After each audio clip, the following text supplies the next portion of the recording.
Hello ladies, we're going to be using some of these Molo activity databases a fair amount this semester and this year. So I wanted to give you a little bit of a tutorial on how to use them. Once you get to this particular, which is the kind of the opening page, you want to go up here to jump activity and type in the number of the activity that we're going to do. In this case, we're going to do number 180. So I'm going to type in 180 and then I'm going to hit student. And you'll see this page come up. All right, and we're doing the phase change activity. And then you want to go down here and hit launch activity. Now sometimes this takes a few minutes, but you only want to hit that once. If you're using a computer at home, you may have to download some kind of Java or update your Java, but you definitely want to keep whatever it's saying that's an OK file to keep.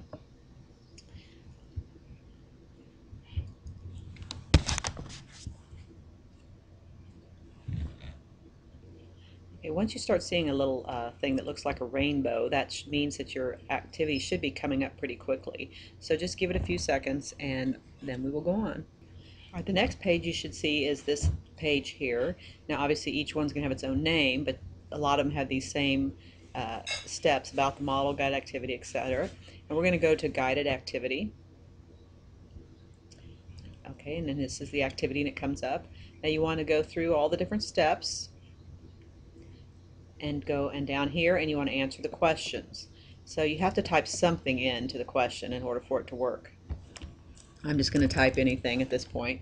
Once you've typed something, you hit this little button down here and it's going to go on to the next page. Alright, then here again you have a question.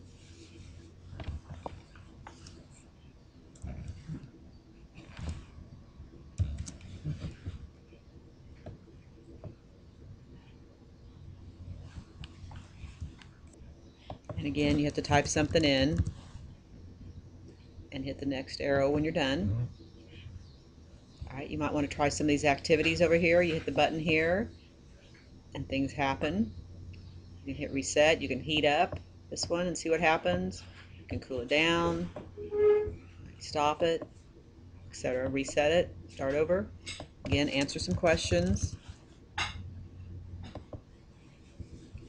And you're just going to go through the whole thing until you get to the end. Alright, then you go to questions for understanding. And you want to answer these questions as well, if there are any. And down here again, you're going to hit your button.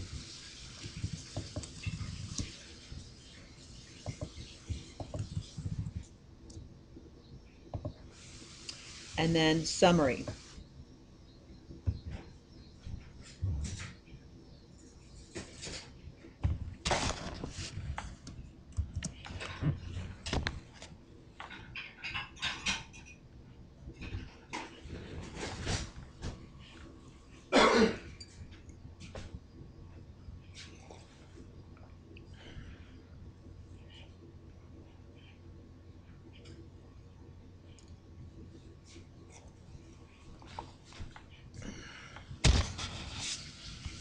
Alright, when the summary comes up, you can see all your answers. You can change them if you want, read through, see what you like. When you're done, we're going to hit print. Type your name in, print.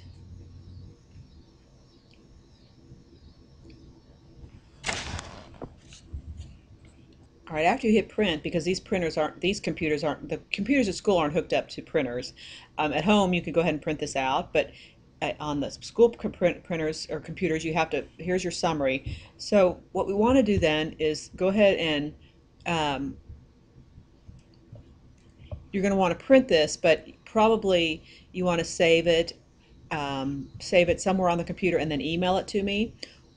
So you're not really going to print it out, or if you want to save it in a like a Google document or something like that, you can, but and then email it to me, however you want to do it, or print it at home. So that's kind of the way we're going to do all this.